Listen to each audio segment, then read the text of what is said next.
What's up again, YouTube? Thought I'd bring you guys another video. Today had some people asking about my saltwater project, so here's what's going on with the project. It was empty the last time I showed you guys the tank, so got the sand put in a couple days ago. This is aragonite sand, but it's a little bit heavier grade, a little bit bigger grade of sand. So it should stay on the bottom a little bit better. I think it's well documented by now. I hate when sand blows around and gets moved. So the fact that it's a little bit heavier should help it stay on the bottom if fish or inverts start, digging in it or moving it around. And there's about ½ an inch probably in here, not too much. And then also move the rock work in over here. Like I said earlier, it's only an 8-gallon, but there's really only 6 gallons of aquarium capacity in here. So with the sand and the rocks, I don't want to decrease the amount of water I have in the tank by too much. So I can't get too elaborate or fancy with the rock work. So it's just simple 4 main rocks kind of stacked on top, and then a few smaller ones in the bottom. It's probably about 10 pounds.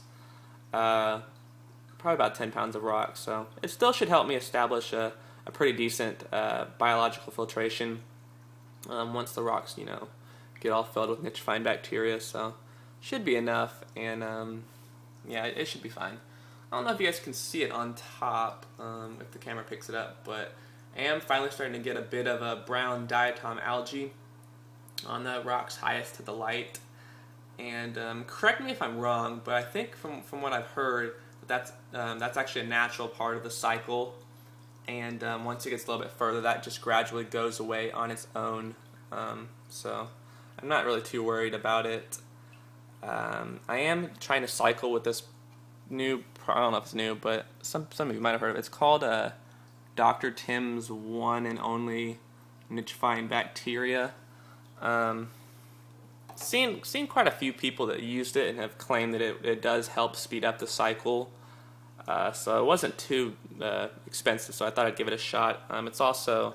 It comes with this bottle of, this is pure ammonium chloride, and so it's a fishless cycle, so you just drop a few drops of this into the water to kickstart it, and it's supposed to speed it up quite a bit. So I already have had my ammonium spike, and now that's down to 0, and my nitrite has also peaked and is on its way down. So once that gets to 0 and the nitrate starts to climb, I'll just do a water change to get that as close to 0 as I can, and then I should be ready for some fish and some coral, some livestock. So as far as coral goes, I'm not really familiar with coral yet. So I'm going to have to do quite a bit of researching on what corals work best in a nano aquarium, that don't grow too big and that can do well with my lights. I'm definitely doing modifications to this tank. Most of the products are already in the mail. This is the stock lighting right now that came with the tank, and it's pretty bright, but I just don't think it's powerful enough to sustain coral and to keep it happy. So ordered a new light, a new LED, so that's supposed to get here probably in a couple of days, and I'll definitely do a review of the new light when I get it. But changing out the light, and also changing this filter outtake with something else, because this one, it's pretty strong, but it's only one directional. It's just shooting it towards the front of the tank, and I want more of a wave effect where it's kind of getting flow to all areas. So I got a, what's it called? I think it's called a water deflector. It's the one, if anybody's seen it, that actually spins in the tank. It's like it does a 360 spin and kind of shoots water all over the tank. So we'll do another video when those upgrades are on the tank. Yeah, that's about all I got. So not really sure what I want to do with coral. Fish-wise, I'm probably only going to have about one. Well, I'm probably going to only have one fish in here.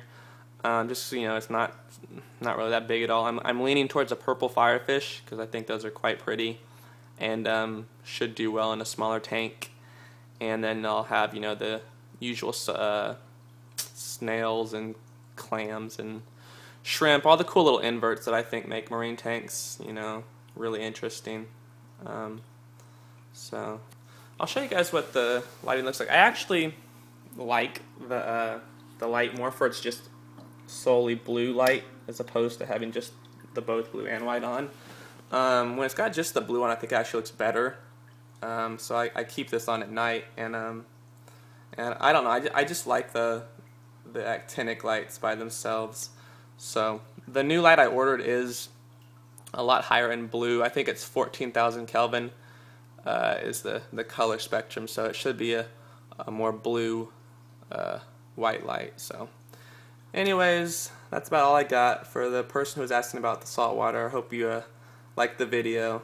Like I said, I think in my last video, I am a novice to saltwater for the most part, so kind of learning as I go, trying to not mess anything up too terribly. So as always, people, really appreciate anybody that watches my videos. I'll be bringing you guys a few more in the upcoming weeks. So thanks guys, see ya.